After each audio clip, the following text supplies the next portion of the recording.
നമസ്കാരം. ഒരു ചെറിയ സാങ്കേതിക പ്രശ്നം പറ്റി. ഞാൻ എൻ്റെ ലാപ്ടോപ്പിൽ നിന്ന് ലോഗിൻ ചെയ്യാൻ ശ്രമിച്ചിട്ട് പറ്റുന്നുണ്ടായിരുന്നില്ല. അപ്പം ഞാൻ ഫോൺ ഉപയോഗിച്ചിട്ടാണ് സംസാരിക്കുന്നത്.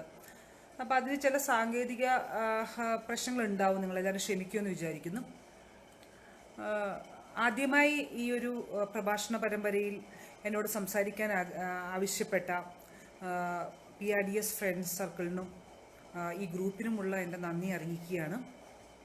പ്രത്യേകിച്ചും ലോകം ഒരു പ്രതീക്ഷാരഹിതമായി ജീവിക്കുന്ന ഒരു സമയത്ത് കൂട്ടായി ചില കാര്യങ്ങൾ ചെയ്യാമെന്ന് പ്രതീക്ഷ വെച്ച് പുലർത്തുന്ന ആളുകളോടുള്ള എൻ്റെ ബഹുമാനവും സ്നേഹവും അറിയിക്കുകയാണ്. പ്രത്യേകിച്ച് ലോകത്തെ പ്രാന്തവൽകൃതപ്പെട്ട ജനങ്ങളുടെ ഇടയിൽ നിന്ന് പ്രവർത്തിക്കുവാനും അവരുടെ പ്രശ്നങ്ങൾ മനസ്സിലാക്കുവാനും ഒക്കെ ശ്രമിക്കുന്ന ആളുകൾ നമ്മുടെ ഇടയിലുണ്ട് എന്നും അവർ സദാ ജാഗരൂകരാണ് എന്ന് അറിയുന്നതിൽ ഉള്ള എൻ്റെ സന്തോഷം അറിയിക്കാൻ ഞാൻ ഈ അവസരം ഉപയോഗിക്കുകയാണ്. ഇതൊരു PRDS കഴിഞ്ഞ കുറച്ച് ദിവസങ്ങളായി നടത്തിക്കൊണ്ടുവരുന്ന ഒരു പ്രഭാഷണ പരമ്പരയുടെ രണ്ടാം ഘട്ടമാണ് ഇന്ന് എന്നോട് പറഞ്ഞിരുന്നു. വിളിച്ച് സംസാരിച്ച് ഔദ്യോഗിക ഭാരവാഹികൾ എന്നോട് പറഞ്ഞിരുന്നു. നിങ്ങൾക്ക് എല്ലാവർക്കും അറിയാവുന്ന പോലെ ഇന്ന് ഞാൻ സംസാരിക്കണമെന്ന് വിചാരിക്കുന്ന വിഷയം കോവിഡാനന്തര വിദ്യാഭ്യാസ രംഗവും ദളിതരും ആദിവാസികളും എന്നുള്ള വിഷയത്തെക്കുറിച്ചിട്ടാണ്. ഇത് വളരെ ഒരു തലക്കെട്ടെന്ന നിലയിൽ വളരെ വിശാലമായിട്ടുള്ള ഒരു തലക്കെട്ടാണ്, വിശാലമായിട്ടുള്ള ഒരു ടോപ്പിക്കാണ്. അതിനെ ഒരു ഒരു ഒരു എന്താ പറയുക, ഒരു മണിക്കൂറിനുള്ള ചർച്ചകൾ കൊണ്ട് പരിപൂർണമായും എനിക്ക് സംസാരിക്കുവാനോ ഒരു പരിപൂർണമായ ഒരു സംഗതിയിലേക്ക് എത്തിക്കാൻ കഴിയുമെന്നുള്ള പ്രതീക്ഷയുമില്ല. അതോടൊപ്പം തന്നെ ഞാൻ അടക്കമുള്ള പലരും, പ്രത്യേകിച്ച് സാമൂഹിക ശാസ്ത്ര രംഗത്ത് എന്തെങ്കിലും ചെയ്യാനും ഇടപെടാനും ഒക്കെ ശ്രമിക്കുന്ന ആളുകൾ എന്ന നിലയിൽ കഴിഞ്ഞ കുറച്ച് ദിവസങ്ങളായി ഞങ്ങളൊക്കെ തന്നെ സ്വയം ആഴത്തിൽ ചിന്തിക്കുകയും നമ്മളെയൊക്കെ തന്നെ പലതരത്തിൽ അസ്വസ്ഥപ്പെടുത്തുകയും ചെയ്യുന്ന ഒരു കാലമാണല്ലോ ഇത്. ആ ഒരു അനുഭവത്തെയും ആ ഒരു പുതിയ ലോകത്തെയും നമുക്കെല്ലാവർക്കും അറിയാം, ലോകമെന്നുള്ളത് ഇനി പഴയ പോലെ ആവില്ല. ഇതുവരെ നമ്മൾ ജീവിച്ചു വന്ന ഒരു ലോകത്തായിരിക്കില്ല ഇനി ഒരു പക്ഷെ നമ്മൾ ജീവിച്ചിരിക്കുക. അതുപോലെ ഇനിവരെ നമ്മൾ ജീവിച്ചിരുന്ന ലോകത്തിനുള്ള സവിശേഷതകളോ രീതികളോ ആവണമെന്നില്ല ഇനി കോവിഡാനന്തര കാലത്ത്.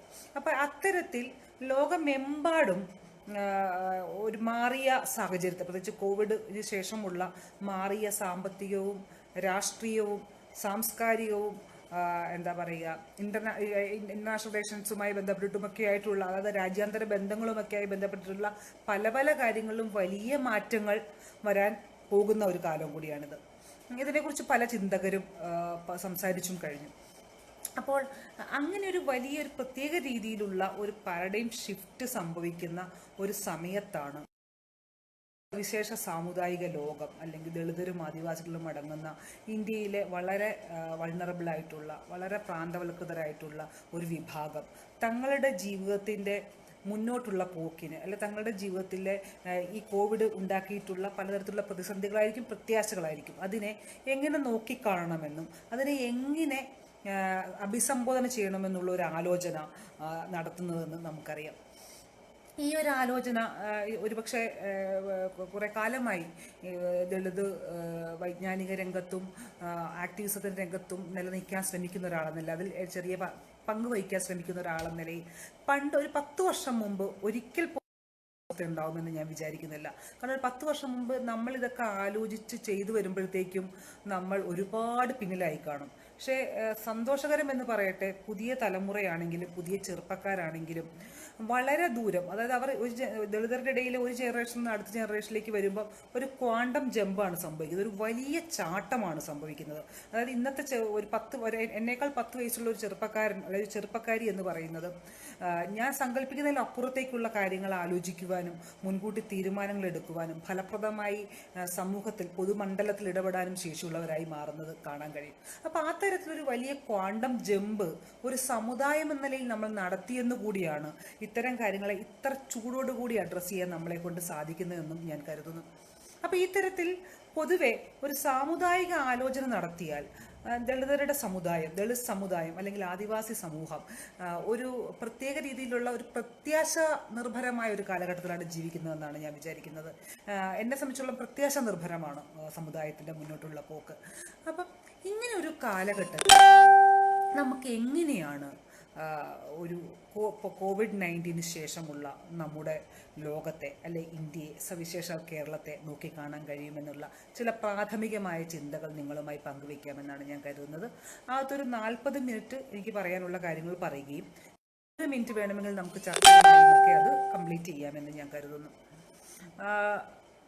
ഒന്ന് നമുക്ക് ഇപ്പം വിദ്യാഭ്യാസം എന്ന് പറയുന്ന ഒരു മേഖല തന്നെ എടുക്കുകയാണെങ്കിൽ, കോവിഡിന് ശേഷമുള്ള വിദ്യാഭ്യാസ രംഗം എന്ന് പറയുന്നത് വിദ്യാഭ്യാസം മാത്രമായി വിദ്യാഭ്യാസ രംഗമായി കൊണ്ട് അതിനെ സമീപിക്കാൻ കഴിയുമോ എന്ന് എനിക്ക് സംശയമുണ്ട്. ഞാനിത് പറയാൻ കാര്യം, നമ്മുടെ വിദ്യാഭ്യാസ രംഗമാകട്ടെ, വിദ്യാഭ്യാസത്തിൻ്റെ പ്രവർത്തനങ്ങളാവട്ടെ, അതിനെ നിലനിർത്തുന്ന മൂല്യങ്ങളാവട്ടെ, അതിൻ്റെ എന്താ പറയുക, സ്ഥാപനം എന്ന നിലയിലുള്ള അതിൻ്റെ പ്രവർത്തനങ്ങളാവട്ടെ, ഇതെല്ലാം തന്നെ ഒട്ടനവധിയായിട്ടുള്ള എന്താ പറയുക മേഖലകൾ, പഠന മേഖലകളുമായും കൂടി ബന്ധപ്പെട്ടിട്ടാണ് കിടക്കുന്നതെന്ന് എനിക്ക് തോന്നുന്നു. ഉദാഹരണത്തിന് എക്കോണമിയെ കുറിച്ചിട്ട് പറയാതെ, പൊളിറ്റിക്കൽ എക്കോണമിയെ കുറിച്ച് പറയാതെ നമുക്ക് വിദ്യാഭ്യാസത്തെക്കുറിച്ച് പറയാൻ പറ്റുമോ? കൾച്ചറൽ ആന്ത്രോപോളജിയെ കുറിച്ച് ആലോചിക്കാതെ നമുക്ക് വിദ്യാഭ്യാസ രംഗത്തെക്കുറിച്ച് മാത്രമായി സംസാരിക്കാൻ കഴിയുമോ? അതുപോലെ തന്നെ രാജ്യങ്ങൾ തമ്മിലുള്ള വൈദേശിക രാജ്യങ്ങൾ തമ്മിലുള്ള പരസ്പരമുള്ള ബന്ധങ്ങൾ, എന്താ പറയുക, അന്താരാഷ്ട്ര ബന്ധങ്ങളെ മനസ്സിലാക്കാതെ നമുക്ക് ഇന്ത്യയെ കുറിച്ചിട്ട് പറയാൻ കഴിയുമോ? അതോടൊപ്പം തന്നെ റേസത്തെ കുറിച്ചിട്ടാണെങ്കിലും ജെൻഡറിനെ കുറിച്ചിട്ടാണെങ്കിലും പറയാതെ നമുക്ക് വിദ്യാഭ്യാസ രംഗത്തെക്കുറിച്ച് സംസാരിക്കാൻ കഴിയുമോ? അപ്പോൾ ഇത്തരത്തിൽ കോവിഡാനന്തര വിദ്യാഭ്യാസം എന്ന് പറയുന്നത് ഞാൻ ആദ്യം സൂചിപ്പിച്ചതുപോലെ പലതരത്തിലുള്ള സാമൂഹിക ശാസ്ത്ര മേഖലകളുമായി ചേർന്ന് കിടക്കുന്ന ഒരു കാര്യമായാണ് ഞാൻ അതിനെ മനസ്സിലാക്കുന്നത്. അപ്പോൾ അതുകൊണ്ട് തന്നെ അതിനെ പരിശോധിക്കുവാനും ഈ പറഞ്ഞിട്ടുള്ള പലതരത്തിലുള്ള വിജ്ഞാന മേഖലകളുടെ സഹായം നമുക്ക് വേണ്ടി വരുമെന്ന് ഞാൻ കരുതുന്നു. ഒരു ഉദാഹരണം പറഞ്ഞാൽ, കോവിഡാനന്തരം ലോകത്ത് റേസ്, വംശീയത എങ്ങനെയായിരിക്കും പ്രവർത്തിക്കുക, അല്ലെ വംശീയ ബന്ധങ്ങൾ എങ്ങനെയാണ് കോവിഡിൻ്റെ അനന്തര എന്താ പറയുക പ്രവർത്തനങ്ങളെ, കോവിഡാനന്തരമായിട്ടുള്ള എന്താ പറയുക പ്രവർത്തനങ്ങളെ, അതായത് അതിനെ വീണ്ടും പിന്നീട് രാജ്യ പൂർവ്വസ്ഥിതിയിലാക്കാനുള്ള പ്രവർത്തനങ്ങളെ സ്വാധീനിക്കുക, അല്ലെങ്കിൽ കോവിഡാനന്തര പുതുക്കിപ്പണിയലുകളിൽ ജെൻഡർ എന്ന് പറയുന്ന ഒരു കാറ്റഗറി എങ്ങനെയാണ് പ്രവർത്തിക്കുക. അപ്പോൾ ഇതൊക്കെ തന്നെ പരസ്പരം ബന്ധപ്പെട്ട് കിടക്കുന്നതായിട്ടാണ് എനിക്ക് തോന്നിയിട്ടുള്ളത്. അതുകൊണ്ട് തന്നെ വിദ്യാഭ്യാസ രംഗത്തെക്കുറിച്ചുള്ള ചർച്ചകളിൽ ഈ പറഞ്ഞ സംഗതികളെക്കുറിച്ച്, ജാതിയെക്കുറിച്ചിട്ടുമൊക്കെ കൂടി ചർച്ച ചെയ്യാതെ, അല്ലെങ്കിൽ നമ്മുടെ സമൂഹത്തിൽ നിലനിൽക്കുന്ന പലതരത്തിലുള്ള അസമ ബന്ധങ്ങളെക്കുറിച്ചിട്ടും ശക്തി ബന്ധങ്ങളെക്കുറിച്ചിട്ടും നമ്മുടെ ലോകത്ത് നിലനിൽക്കുന്ന പലതരത്തിലുള്ള പല രാജ്യങ്ങൾ തമ്മിലുള്ള രാഷ്ട്രീയ ബന്ധങ്ങളെക്കുറിച്ചും കൂടി പരിശോധിക്കേണ്ടത് വളരെ പ്രധാനമാണെന്ന് ഞാൻ കരുതുന്നു. ഇതാണ് എനിക്ക് ഈ വിഷയത്തിൽ പ്രാഥമികമായി സംസാരിച്ചു തുടങ്ങാനുള്ള ഒരു പ്രാഥമിക നിലയായി ഞാൻ കരുതുന്നത്. നിങ്ങൾക്ക് എല്ലാവർക്കും അറിയാം, ഈ കോവിഡ് എന്ന് പറയുന്നത് ഓരോ രാജ്യത്തും അതുമായി ബന്ധപ്പെട്ടുള്ള ആഘാതങ്ങൾ, അല്ലെങ്കിൽ അതിൻ്റെ ഇമ്പാക്റ്റ് പലതരത്തിലാണ് പ്രവർത്തിച്ചിട്ടുണ്ടെന്ന് നമുക്കറിയാം.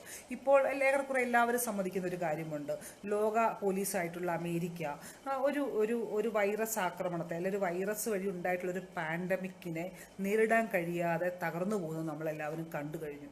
എന്നാൽ താരതമ്യേന ദുർബലമായ ചില രാജ്യങ്ങൾ, ഇന്ത്യ അടക്കമുള്ള രാജ്യങ്ങൾ കുറച്ചുകൂടി ഭംഗിയായി, ഇന്ത്യ ഭംഗിയായി ഉപയോഗിക്കുന്നല്ല ഞാൻ പറയുന്നത്, പക്ഷേ താരതമ്യേന അമേരിക്കയെ അപേക്ഷിച്ച് അധികാരങ്ങൾ കുറഞ്ഞ ചില രാജ്യങ്ങൾ കുറച്ചുകൂടി സുന്ദരമായി ഈ വിഷയത്തെ കൈകാര്യം ചെയ്യുന്നതായിട്ട് നമുക്ക് കാണാം.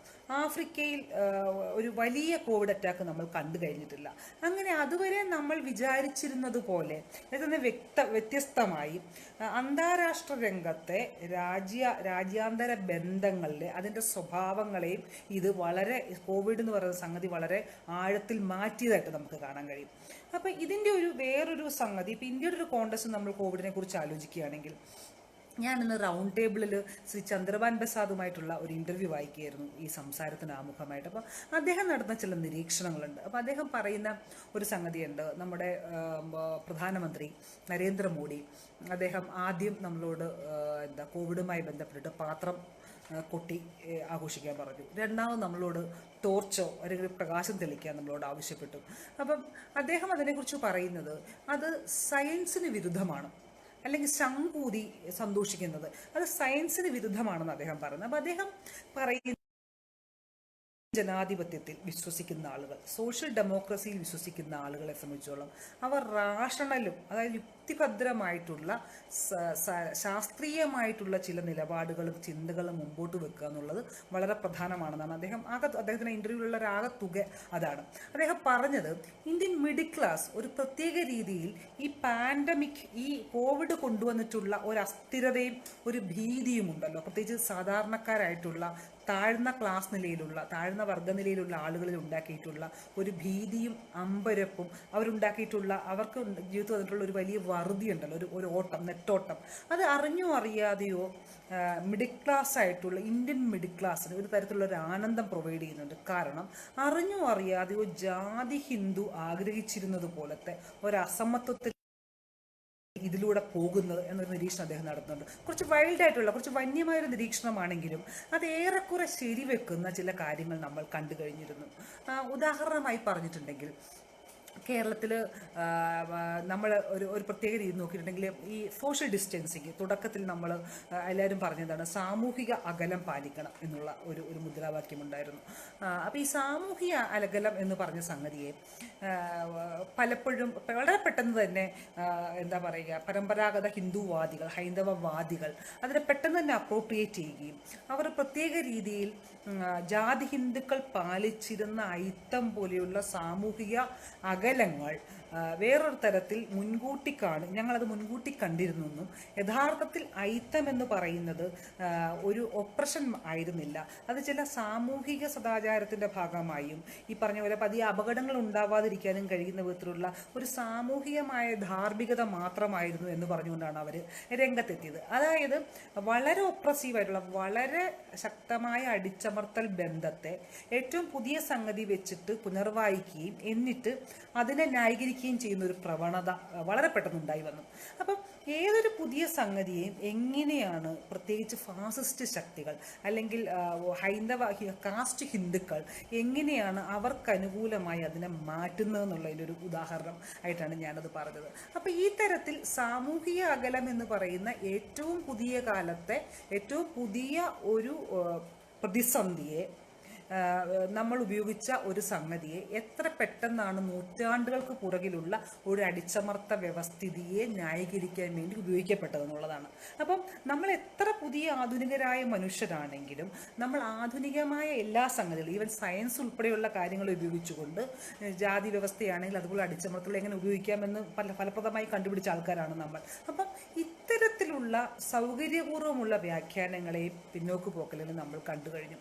അതോടൊപ്പം നമ്മൾ കണ്ട മറ്റൊരു കാര്യം എന്താ വെച്ചാൽ വ്യാപകമായി മുസ്ലിങ്ങൾക്കെതിരെ അവർ ഈ എന്താ പറയുക പകർച്ചവ്യാധി പടർത്തുന്നവരാണെന്നുള്ള തരത്തിലുള്ള ഹെയ്റ്റ് ക്യാമ്പയിൻസ് ഉണ്ടാകുന്നു.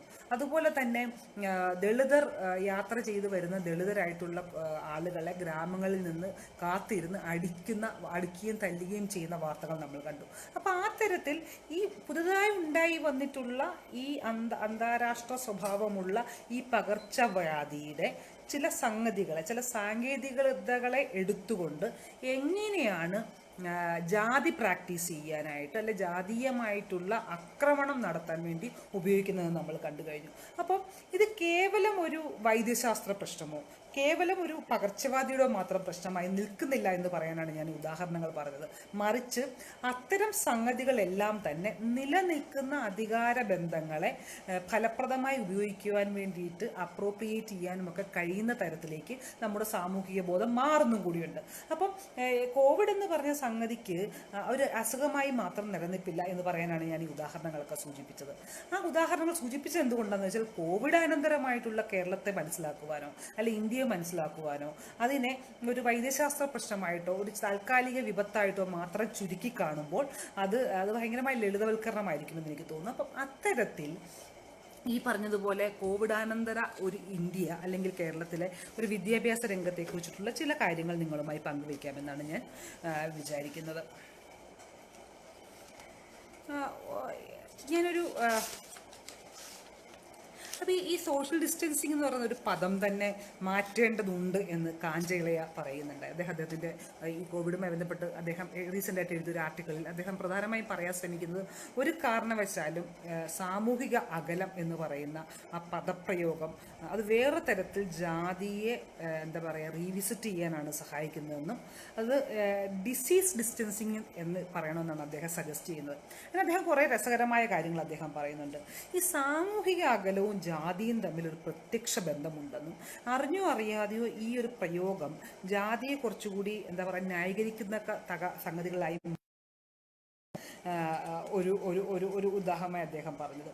അപ്പം ഇതെങ്ങനെയാണ് ഒരു ഹിന്ദു റിവൈവലിസത്തിന് ഒരു പ്രത്യേക രീതിയിൽ സ്വാധീനിക്കുന്നതെന്നും അദ്ദേഹം നോക്കുന്നുണ്ട്. അതിന് അദ്ദേഹം പറയുന്ന ഒരു കാര്യം ഒരു പ്രത്യേക രീതിയിലുള്ള ഒരു പ്രചാരണമുണ്ട്. അതായത് നോൺ വെജ് കഴിക്കുന്നവർക്കാണ് കോവിഡ് വരുന്നത്. നിങ്ങൾക്ക് എല്ലാവർക്കും അറിയാം, ഈ ചൈനയിലെ ആളുകൾ പച്ചയ്ക്ക് മാംസം കഴിക്കുന്നതുകൊണ്ടാണ് അവിടെ അസുഖം വന്നതെന്നൊരു വലിയ വാദം നിലവിലുണ്ട്. അപ്പോൾ അവിടെ ഒരു മാർക്കറ്റിൽ നിന്നാണ് വന്നതെന്നും അവരുടെ ഭക്ഷണ രീതിയാണ് അതിന് കാരണമായതെന്നൊരു വലിയ വാദം നിലനിൽക്കുന്നുണ്ട്. അപ്പോൾ അതിൻ്റെ ഒരു ചെറിയൊരു വേർഷനാണ് ഇവരുടെ ഇന്ത്യയിലേക്ക് വരികയും നോൺ വെജ് കഴിക്കുന്നവരെല്ലാവർക്കും, പ്രത്യേകിച്ച് ബീഫ് കഴിക്കുന്നവർക്ക് അസുഖം ഉണ്ടാകാൻ സാധ്യതയുണ്ടെന്ന്, വെജിറ്റേറിയനായ ആളുകൾക്ക് ഭക്ഷണം ഉണ്ടാവില്ല, അപ്പോൾ അസുഖം ഉണ്ടാകാനുള്ള സാധ്യത കുറവാണെന്നുള്ള ഒരു വാദം. അപ്പോൾ ഈ വാദവും ഇങ്ങനെയാണ്, പ്രത്യേക രീതിയിൽ അറിഞ്ഞോ അറിയാതെയോ ഒരു കാസ്റ്റ് ഹിന്ദുവിൻ്റെ ഒരു ജീവിത രീതികളെ എന്താ പറയുക കുറച്ചുകൂടി മാതൃകാപരമാക്കുകയും അതിനെന്തോ ഒരു അതിജീവന ശേഷി ഉണ്ടെന്ന് സ്ഥാപിക്കാനും ശ്രമിക്കുന്ന ഒരു രീതിയാണ് ഉണ്ടാവുന്നത്. അപ്പോൾ ഒരു പ്രത്യേക രീതിയിൽ ഹിന്ദു റിവൈവലിസത്തിനുള്ള സാധ്യതകൾ അത്തരം ഒരു പ്രൊപ്പഗാൻഡയ്ക്കും കൂടി ഇത് വഴിവെക്കുന്നുണ്ട് എന്നാണ് ഞാൻ പറയാനായിട്ട് ശ്രമിച്ചത്. പക്ഷേ നിങ്ങൾക്ക് എല്ലാവർക്കും അംബേദ്കർ പറഞ്ഞിട്ടുണ്ട്, നോൺ വെജ് കഴിക്കുന്ന ബുദ്ധിസ്റ്റുകളോടുള്ള ഒരു സംഗതിയിൽ നിന്നാണ് വർണ്ണാശ്രമ ധർമ്മം വന്നെന്നുള്ള അദ്ദേഹത്തിൻ്റെ ചില നിരീക്ഷണങ്ങളുണ്ട്. അപ്പോൾ ഈ കാഞ്ചിയിലെ അദ്ദേഹത്തിൻ്റെ മറ്റൊരു ആർട്ടിക്കിൾ അദ്ദേഹം പറയാൻ ശ്രമിക്കുന്ന ഒരു കാര്യം എന്താ വെച്ചാൽ അദ്ദേഹം പറയുന്നുണ്ട് ഈ എങ്ങനെയാണ് ഈ ബീഫ് ഈറ്റിംഗ് എന്നുള്ള ആ ഹാബിറ്റ് 1897 വളരെ ശക്തമായി ഇന്ത്യയിൽ വന്ന പ്ലേഗ് പോലെയുള്ള മഹാമാരിയെ അതിജീവിക്കാൻ വേണ്ടി ദളിതരെ ബഹുജനങ്ങളെ സഹായിച്ചതെന്ന് അദ്ദേഹം നിരീക്ഷിക്കുന്നുണ്ട്. അതിന് അദ്ദേഹം പറയുന്ന ഒരു കാര്യം എന്താണെന്ന് വെച്ചിട്ടുണ്ടെങ്കിൽ ഈ പ്ലേഗൊക്കെ വന്ന് മരിച്ചു കഴിഞ്ഞാൽ cast Hindus upper cast മനുഷ്യരാരും dead ബോഡിയിൽ തൊടില്ല.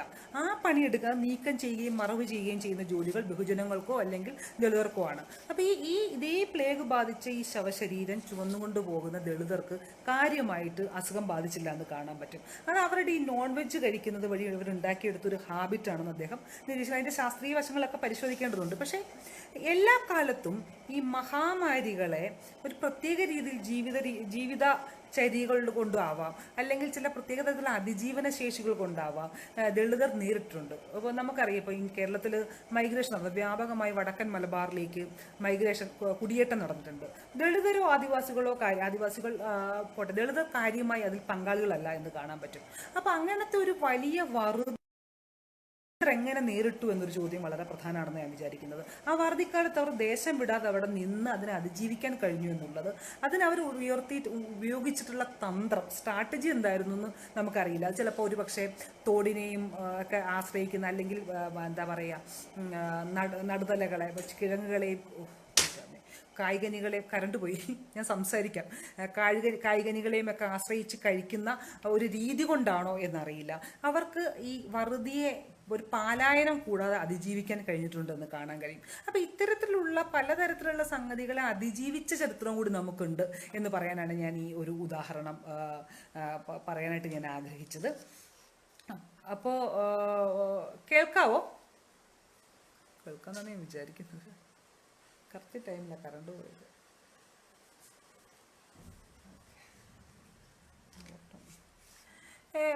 ഒരു കാര്യം കൂടി ഞാൻ ഇതുമായി ബന്ധപ്പെട്ടിട്ട് ഈ കോവിഡ് കാലത്തെ ജാതിയെക്കുറിച്ച് സംഗതി നമ്മൾ പലപ്പോഴും ഈ പ്രത്യേകിച്ച് സോഷ്യൽ മീഡിയകളിലൊക്കെ ഉള്ള വളരെ കാൽപ്പനികമായ ചില പോസ്റ്റുകളൊക്കെ നിങ്ങൾ ശ്രദ്ധിക്കാറുണ്ടായിരിക്കും. അത് കോവിഡിന് ജാതിയില്ല, മതമില്ല, ജെൻഡറില്ല എന്ന് ആളുകൾ പറയും വളരെ റൊമാൻറ്റിക്കായിട്ട്. ആ വൈറസിന് നിങ്ങൾ ആരാണെന്ന് അറിയില്ല, വൈറസ് നിങ്ങളെ ബാധിക്കും എന്ന് പറയുന്ന ഒരു വളരെ വളരെ റൊമാൻറ്റിക്കായിട്ടുള്ളൊരു വാദം നിങ്ങളൊക്കെ കേട്ടിട്ടുണ്ടാവും. പക്ഷേ കോവിഡിന് ജാതിയുണ്ട്, കോവിഡിന് ജെൻഡറുണ്ട്. നിങ്ങൾ അങ്ങനെ റൊമാൻറ്റിക്കായി നമ്മൾ ഏതൊരു ആളുകളെയും വരെ ഒരു പക്ഷേ ജാതിയോ മതമോ ലിംഗമോ ഉണ്ടാവില്ല. കാരണം കോവിഡ് ബാധിക്കുന്നോടം വരെ, അല്ലെ കോവിഡ് ലോകത്തേക്ക് വരുന്നോടം വരെ. പക്ഷെ അതിന് ശേഷം കൃത്യമായ ജാതിയും മതവും ലിംഗവും ഉണ്ട് എന്നൊക്കെ അറിയാൻ വേണ്ടിയിട്ട് വെറുതെ പത്രം വായിച്ചാൽ മതി. ഉദാഹരണത്തിന് ഇപ്പോൾ കോവിഡിനെ ഭയന്ന് ഇന്ത്യയിലെ മിഡിൽ ക്ലാസ് മധ്യവർഗം മുഴുവൻ, മധ്യവർഗം മിക്കവാറും ജാതിയിൽ ഉയർന്നവരായിരിക്കും, മധ്യവർഗം മുഴുവൻ സുരക്ഷിതരായി വീട്ടിലിരിക്കുമ്പോൾ ഒട്ടും സുരക്ഷിതരല്ലാത്ത പണിയെടുക്കുന്ന ഒരു വലിയ വിഭാഗമുണ്ട്. അത് ദളിതരാണ് എന്ന് നമ്മൾ മനസ്സിലാക്കണം. അത് ക്ലീനിങ് വർക്കേഴ്സ് ആവാം, സഫായി കർമ്മചാരീസ് ആവാം, അല്ലെങ്കിൽ ഹോസ്പിറ്റലുകളിലെ ഏറ്റവും താഴെക്കടയിലുള്ള ജോലി ചെയ്യുന്നവരാകാം. അപ്പം ദളിതരോ ആദിവാസികളോ അല്ലെങ്കിൽ ബഹുജനങ്ങളോ താഴ്ന്ന വർഗ്ഗനിലയിലുള്ളവരോ ആയ ആളുകൾ വലിയ തോതിൽ പണിയെടുത്തിട്ടാണ് നമ്മളെപ്പോലുള്ളവർ സുരക്ഷിതരായി നിൽക്കുന്നതെന്ന് നമുക്കറിയാം. ഇനി ഇതേ കോവിഡ് തന്നെ ഉണ്ടാക്കിയെടുത്തിട്ടുള്ള ഇമ്പാക്റ്റുകൾ, ഈ കോവിഡ് മനുഷ്യരുടെ ഇടയിൽ ഉണ്ടാക്കിയിട്ടുള്ള പ്രത്യാഘാതങ്ങൾ പലതരത്തിലാണെന്ന് കാണാൻ കഴിയും. ഞാനിപ്പോൾ ഒരു ഉദ്യോഗസ്ഥയാണ്, യൂണിവേഴ്സിറ്റി ഉദ്യോഗസ്ഥയാണ്. എനിക്ക് എല്ലാ മാസവും അക്കൗണ്ടിൽ പൈസ വരുന്നുണ്ട്. സർക്കാർ പിടിച്ചെടുക്കുന്ന പൈസ കഴിഞ്ഞിട്ടായിരിക്കും വരുന്നത്, പക്ഷേ എനിക്ക് പൈസ വരുന്നുണ്ട്. ഒരു പക്ഷേ 3-4 മാസം കൂടി, അല്ലെങ്കിൽ 1-2 മാസം കൂടി ഒരു പക്ഷേ ഈ നില തുടർന്നേക്കാം. അതിനുശേഷം സർക്കാർ വലിയ കടത്തിലേക്ക് ചിലപ്പോൾ. പക്ഷെ ഇതുവരെ പണമില്ലാതിരിക്കുക എന്നൊരവസ്ഥ ഞാൻ അറിയുന്നില്ല. കാരണം എനിക്ക് ഒരു നിശ്ചിത തുക വരുന്നുണ്ട്. എനിക്ക് ആ തുക കൊണ്ട് ചെയ്യാൻ പറ്റുന്ന പരമാവധി ആളുകളെ സഹായിക്കുക എന്നുള്ളതാണ്, അത് ചെയ്യുക എന്നുള്ളതാണ്. മറിച്ച് പക്ഷേ എൻ്റെ ജീവിതത്തിന് ഒരു സുരക്ഷിതത്വമുണ്ട്. അതൊരു 3 മാസം മുമ്പ് കിട്ടിയ സുരക്ഷിതത്വമാണെങ്കിലും ആ സുരക്ഷിതത്വം അവിടെയുണ്ട്. ഇന്ത്യൻ മിഡിൽ ക്ലാസ്സിന് ആ സുരക്ഷിതത്വമുണ്ട്. പക്ഷേ ഇത്തരം ജോലികൾ ചെയ്യുന്ന ആളുകൾക്ക് മെച്ചപ്പെട്ട വേതനമുണ്ടോ, അവർക്ക് സുരക്ഷിതത്വമുണ്ടോ? ഇന്ത്യയിൽ തോട്ടിപ്പണി, കോവിഡിന് മുമ്പും ശേഷവും ഇന്ത്യയിൽ തോട്ടിപ്പണി ചെയ്യുന്നവർക്ക് എന്ത് ഫലപ്രദമായ എക്യുപ്മെൻറ്റ്സോ ഉപകരണങ്ങളോ ആണ് അവർക്ക് പ്രൊട്ടക്ഷന് വേണ്ടിയിട്ടുള്ളത് എന്നൊരു ചോദ്യമുണ്ട്. ഇവരുടെ ജീവിതം എത്ര കണ്ട് ഹീനമായ സാഹചര്യങ്ങളാണെന്നുള്ളൊരു ചോദ്യമുണ്ട്. അപ്പം ഈ പറഞ്ഞ ഇതേ കോവിഡ് എന്ന് പറയുന്നത് നമ്മളെയൊക്കെ വീടിനകത്തേക്ക് കയറ്റിയപ്പോൾ കുറേ അധികം മനുഷ്യരെ, പ്രധാനമായും ദളിതരോ ആദിവാസികളോ ആയ കുറേ മനുഷ്യരെ ഏറ്റവും റിസ്ക്കുള്ള ജോലിയിലേക്ക് മാറ്റുകയും അവർ അത് ചെയ്യാൻ നിർബന്ധിതരാകപ്പെടുകയും ചെയ്യുന്നതെന്നുള്ളൊരു കാര്യമുണ്ട്.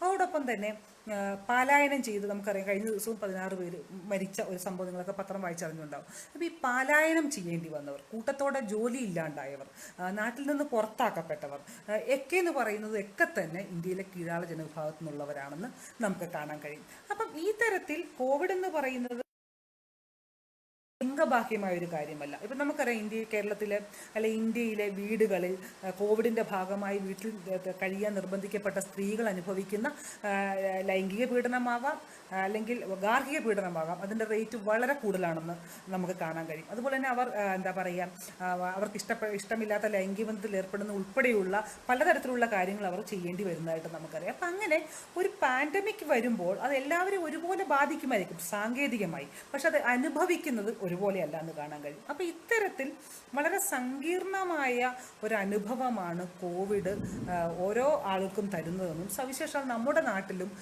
നമ്മുടെ രാജ്യത്തും കേരളത്തിലും അതിന് വ്യത്യസ്തത ഇല്ല എന്നുള്ള ഒരു സംഗതിയാണ് നമ്മൾ മനസ്സിലാക്കേണ്ടതെന്ന് എനിക്ക് തോന്നുന്നു.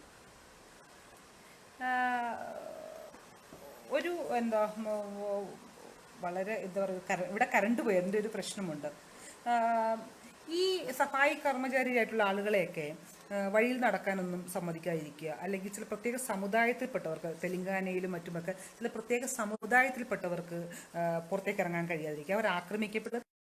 അപ്പം എല്ലാവരെയും ഞാൻ ആദ്യം സൂചിപ്പിച്ചത് എല്ലാവരും ഒരുപോലെയല്ല ബാധിച്ചത്. ചില സവിശേഷ സമുദായങ്ങളെ കുറച്ചുകൂടി ആഴത്തിലും ഭീകരമായും കോവിഡ് ബാധിച്ചിട്ടുണ്ട് എന്നുള്ളതാണ് നമ്മൾ മനസ്സിലാക്കേണ്ട ഒരു കാര്യം. ഇനി ഞാനൊരു ജമ്പ് നടത്തുകയാണ് വിദ്യാഭ്യാസ രംഗത്തിലേക്ക്. കാരണം വിദ്യാഭ്യാസ രംഗവുമായി ബന്ധപ്പെട്ടുള്ള ചർച്ചകളിൽ പോലും പലപ്പോഴും ഇപ്പം ഞാൻ ഈ കഴിഞ്ഞ ദിവസം ഞങ്ങൾ കുറേ ദീർഘമായ അവധിയാണല്ലോ, അപ്പോൾ ഏതെങ്കിലും തരത്തിൽ ഒരു പഠനം പഠനം തുടങ്ങി വെക്കണം എന്ന്, വീണ്ടും പഠനം തുടങ്ങാൻ വേണ്ടി നമ്മൾ തീരുമാനിച്ചു. അപ്പോൾ കുട്ടികൾക്ക് ഓൺലൈൻ ക്ലാസ് നടത്തിയാലോ എന്നൊരാലോചന വളരെ പെട്ടെന്നുണ്ടായി. അപ്പോൾ ഈ ഓൺലൈൻ ക്ലാസ്സിൽ ഞാൻ എൻ്റെ ക്ലാസ്സിലെ കുട്ടികളോട് പലരോടും, അപ്പോൾ നിങ്ങൾക്ക് ഓൺലൈനിൽ സ്കൈപ്പിലോ സൂമിലോ ഒക്കെ വരാൻ പറ്റുമോ എന്ന് അവരോട് ചോദിച്ചപ്പോൾ എൻ്റെ ക്ലാസ്സിലെ പകുതിയിലധികം കുട്ടികൾക്കും സ്വന്തമായി ലാപ്ടോപ്പ് ഉള്ളവരോ അല്ലെ സ്വന്തമായിട്ട് നല്ല ഫോണോ അല്ലെങ്കിൽ ഒരു വൈഫൈ കണക്ഷൻ ഉള്ളവരോ ഒന്നുമല്ല. നടക്കില്ല, ഞങ്ങൾക്ക് അങ്ങനെ വരാൻ പറ്റില്ല, ക്ലാസ് ഞങ്ങൾക്ക് മെറ്റീരിയൽ അയച്ചു തന്നാൽ മതി, ഞങ്ങൾ ഡൗൺലോഡ് ചെയ്ത്. ഇത് സ്റ്റഡീസിൽ പഠിക്കുന്ന കുട്ടികൾ യഥാർത്ഥത്തിൽ ഇന്ത്യയിലെ വിദ്യാഭ്യാസ മേഖലയിലെ യഥാർത്ഥ പ്രതിനിധികളും കൂടിയാണ് നമ്മൾ കാണേണ്ടതുണ്ട്. പലർക്കും ഈ ഒരു ഓൺലൈൻ ക്ലാസ്സുള്ള ആയിട്ടുള്ള ലേണിംഗ് സമ്പ്രദായം പലവർക്കും പ്രാപ്യമല്ല എന്ന് കാണാൻ കഴിയും. ഞാൻ ഒരിക്കലും ഡിജിറ്റൽ ലേണിങ്ങിനെ എതിർക്കുന്ന ഒരാളല്ല. ഡിജിറ്റൽ ലേണിംഗ് ഉണ്ടാവണം, നമ്മുടെ കുട്ടികൾക്ക് അതിനുള്ള സാഹചര്യം വേണമെന്നാണ് പറയുന്നത്. പക്ഷേ ഇപ്പോഴത്തെ ഒരു യാഥാർത്ഥ്യം, ഒരു ഇന്ത്യൻ വിദ്യാലയം എന്ന് പറയുന്നത് പലപ്പോഴും പലതരത്തിലുള്ള എന്താ പറയുക, പല സാമൂഹിക സാമ്പത്തികമായ തട്ടുകളിലുള്ള വിദ്യാർത്ഥികളെയാണ് നമ്മൾ ഇന്ത്യക്കാരെന്നല്ലേ നമ്മൾ അഭിസംബോധന ചെയ്യാൻ പോകുന്നത്. ആ ഡിജിറ്റലായിട്ടും നോൺ ഡിജിറ്റലായിട്ടുള്ള ഡിവൈഡ് എന്ന് പറയുന്നത് വളരെ വളരെ വലുതാണ് എന്ന് നമുക്ക് കാണാൻ കഴിയും. അപ്പം അങ്ങനെ ഒരു സാഹചര്യത്തിൽ എങ്ങനെയാണ് പ്രത്യേകിച്ച് സംസ്ഥാന സർക്കാരാണെങ്കിലും കേന്ദ്ര സർക്കാരാണെങ്കിലും ഒരു ലേണിങ്ങിന് വളരെ പ്രാധാന്യം ഒരു കാലഘട്ടം എന്ന നിലയിൽ നമ്മൾ എങ്ങനെയാണ് അതിനെ പ്രതികരിക്കുക എന്നുള്ള ഒരു ചോദ്യമുണ്ടെന്ന് ഞാൻ കരുതുന്നു. കാരണം നമ്മൾ അംഗീകരിച്ചാലും ലേണിങ്ങുമായി അതാത് സർക്കാർ മുന്നോട്ട് പോകും. അപ്പോൾ നമുക്ക് ചെയ്യാൻ പറ്റുന്ന കാര്യം എന്താണെന്നുള്ളൊരു ചോദ്യമാണ്. കാരണം ചിലപ്പോൾ ഒരു പക്ഷേ കുറച്ച് നാൾ സസ്പെൻഡ് ചെയ്താലും ഈ ഒരു സംവിധാനവുമായി മുമ്പോട്ട് പോകാനായിട്ട് സർക്കാരുകൾ ശ്രമിക്കാനുള്ള സാധ്യത ഞാൻ കാണുന്നുണ്ട്. അങ്ങനെയാണെന്നുണ്ടെങ്കിൽ എങ്ങനെയാണ് ദളിത് ആദിവാസി സമൂഹത്തിലെ കുട്ടികൾക്ക് ലേണിംഗ് പ്രാപ്യമാകുന്ന വിധത്തിൽ സമുദായത്തിൻ്റെയും പുറത്തു ങ്ങൾ നമുക്ക് സമാഹരിക്കാൻ കഴിയുക എന്നുള്ളത് ഒരു പ്രധാനപ്പെട്ട ചോദ്യമാണ്. പൊതുമേഖലയിലെ വിദ്യാഭ്യാസത്തിൻ്റെ ഇപ്പോഴത്തെ നിലവാരം എന്താണെന്നുള്ളതും ഒരു പ്രധാനപ്പെട്ട ചോദ്യം. അതിനകത്തുള്ള ക്ലാസ് മുറികളുടെ അവസ്ഥ എന്താണ്, അതുപോലെ നമ്മുടെ കുട്ടികൾക്ക് ഒരുപാട് കുട്ടികൾക്ക് പഞ്ചായത്ത് വഴിയൊക്കെ ലാപ്ടോപ്പും മറ്റുമൊക്കെ കിട്ടുന്നുണ്ട്. അപ്പം നമുക്ക് എങ്ങനെയാണ് നമ്മുടെ സമുദായത്തിൻ്റെ ഇപ്പോഴത്തെ ഒരു ഡിജിറ്റൽ സ്റ്റാറ്റസ് എന്താണ് എന്ന് ഒരു അന്വേഷണം വളരെ പ്രധാനപ്പെട്ടതാണെന്ന് തോന്നുന്നു. അതിനുവേണ്ടി ആ ഒരു ഡിജിറ്റൽ സ്റ്റാറ്റസ് പഠിക്കാൻ വേണ്ടി വളരെ ഷോർട്ടായിട്ടൊരു പഠനം നടത്താനുള്ള ഒരു ഒരു ഒരു ഒരു സമ്മർദ്ദം സർക്കാരിന് മുകളിലോ അല്ലെങ്കിൽ മറ്റ് സംഘടനകളുടെ മുകളിൽ വയ്ക്കാൻ കഴിയുമോ എന്നുള്ളതൊരു പ്രധാനപ്പെട്ട കാര്യമാണെന്ന് എനിക്ക് തോന്നുന്നു. കാരണം അത്രയൊരു പഠനം വളരെ അടിയന്തരമായ കാര്യമാണ്. എന്നിട്ടായിരിക്കണം ഒരുപക്ഷെ നമുക്ക് ചില സജഷൻസ് നമുക്ക് കഴിയുക എന്നെനിക്ക് തോന്നുന്നു. മറ്റൊന്ന് എനിക്ക് തോന്നിയൊരു കാര്യം വെച്ചാൽ പഠനം എന്ന് പറയുന്നത് ക്ലാസ് മുറിയിൽ പോയി ഇരുന്നിട്ട് ടീച്ചർ പറയുന്നത് കേൾക്കുക മാത്രമല്ലല്ലോ. കുട്ടികൾ അതിലൂടെ നടക്കുന്ന ചില ഒരു സോഷ്യലൈസിങ് ഉണ്ട്. അതായത് നമ്മുടെ ഒരേ പ്രായത്തിലുള്ള ആളുകളുമായി ഇടപെട്ട് നേടുന്ന ചില അതിജീവന തന്ത്രങ്ങളും രീതികളുമൊക്കെയുണ്ട്. പക്ഷേ നമ്മുടെയൊക്കെ കുട്ടികൾ പ്രത്യേകിച്ച് വിദൂര ഗ്രാമങ്ങളിലുമൊക്കെ ജീവിക്കുന്ന ദളിത് ആദിവാസി വിഭാഗത്തിൽപ്പെട്ട കുട്ടികൾക്ക് നഗരത്തിലോ അല്ലെങ്കിൽ കുറച്ചൊക്കെ ചെറിയ ടൗൺഷിപ്പിലോ ഒക്കെ വന്ന് പഠിക്കാൻ കഴിയുന്നത് തന്നെ അവരുടെ സാമൂഹിക ജീവിതത്തെക്കുറിച്ചുള്ള വ്യക്തിപരമായ വികാസത്തിന് ഒരു വലിയ കൊടുക്കുന്ന കാര്യമാണ്. ലേണിംഗ് വഴി അത് ഒരർത്ഥത്തിൽ ഇല്ലാതാവുകയാണ് ചെയ്യുന്നത്.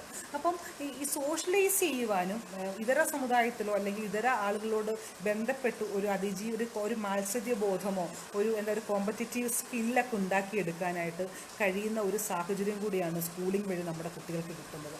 അത് ഏറെക്കുറെ ഇല്ലാതാവുന്നത് എന്നെ സംബന്ധിച്ചോളം വളരെ ആശങ്ക ഉണ്ടാവുന്ന കാര്യമാണ്. മറ്റൊരു കാര്യം എനിക്ക് തോന്നുന്ന കാര്യം, ഇപ്പം ഞാൻ ഈ വീണ്ടും യൂണിവേഴ്സിറ്റിയുടെ ഉദാഹരണം പറയുകയാണെങ്കിൽ കഴിഞ്ഞ ദിവസം സർക്കാർ എല്ലാ ഹോസ്റ്റലുകളും ടേക്ക് ഓവർ ചെയ്തിരുന്നു. യൂണിവേഴ്സിറ്റിയിലെ ഹോസ്റ്റലുകളൊക്കെ എടുത്തിരുന്നു ക്വാറന്റൈന് വേണ്ടിയിട്ട്. അപ്പോൾ ഒരുപാട് ദളിത് കുട്ടികൾ അവസാനം ഹോസ്റ്റലുകളിൽ അവശേഷിച്ചിരുന്നു. കാരണം പലർക്കും സ്വന്തം വീടിനേക്കാൾ കൂടുതൽ സൗകര്യമുള്ള മെച്ചപ്പെട്ട സൗകര്യങ്ങളോ വായിക്കാനോ പഠിക്കാനോ ഒക്കെയുള്ള സൗകര്യങ്ങളുള്ളത് പലപ്പോഴും ഹോസ്റ്റലുകളിലാണ്. അപ്പം അങ്ങനെ ഒരു സ്പേസ് ഒറ്റയടിക്ക് ഈ ഗവേഷക വിദ്യാർത്ഥികൾക്കും PG സ്റ്റുഡൻസിനും ഒക്കെ ഇല്ലാതാവുകയാണ് ചെയ്യുന്നത്. അപ്പോൾ അത് അവരുടെ പഠനത്തോടുള്ള അവരുടെ ഒരു ഒരു കണക്ഷൻ ഇല്ലാതാവുകയും, അതുപോലെ തന്നെ ലൈബ്രറി പോലുള്ള ഫെസിലിറ്റി ആവട്ടെ, കമ്പ്യൂട്ടർ പോലെ, ഈവൻ കറണ്ട്, മെച്ചപ്പെട്ട ഭക്ഷണം, ഒരു മുറി, പ്രൈവസി, ഇങ്ങനെയുള്ള കാര്യങ്ങൾ പോലും നമ്മുടെ കുട്ടികൾക്ക് ഇതോടുകൂടി നഷ്ടപ്പെടുകയാണ് ചെയ്യുന്നത്. താരതമ്യേന സാമ്പത്തികമായി പിന്നോക്കാവസ്ഥയിലുള്ള വീടുകളിലേക്ക് തിരികെ പോകേണ്ടി വരുന്നുണ്ട്. അപ്പോൾ ഇത് ഇന്ത്യയിൽ ഒരു സ്ഥലത്ത് മാത്രമല്ല, ഇന്ത്യയിലെ ഏതാണ്ട് എല്ലാ സെൻട്രൽ യൂണിവേഴ്സിറ്റികളിലും സ്റ്റേറ്റ് യൂണിവേഴ്സിറ്റികളിലും സംഭവിക്കുന്ന ഒരു കാര്യമാണ്. പല കുട്ടികൾക്ക് തിരിച്ചു പോകുക എന്ന് പറഞ്ഞാൽ ജാതി തൊഴിലിലേക്ക് തിരിച്ചു പോകുക എന്നും കൂടി അർത്ഥമുണ്ട്. അപ്പം ഇത് നമ്മുടെ സമൂഹത്തിനുണ്ടാക്കുന്ന കേവലമായ ഒരു സാമ്പത്തിക പ്രതിസന്ധി മാത്രമായിരിക്കില്ല, മറിച്ച് കഴിഞ്ഞ 10-50 വർഷം കൊണ്ട് റിസർവേഷൻ മൂലവും അല്ലാതെയുമൊക്കെ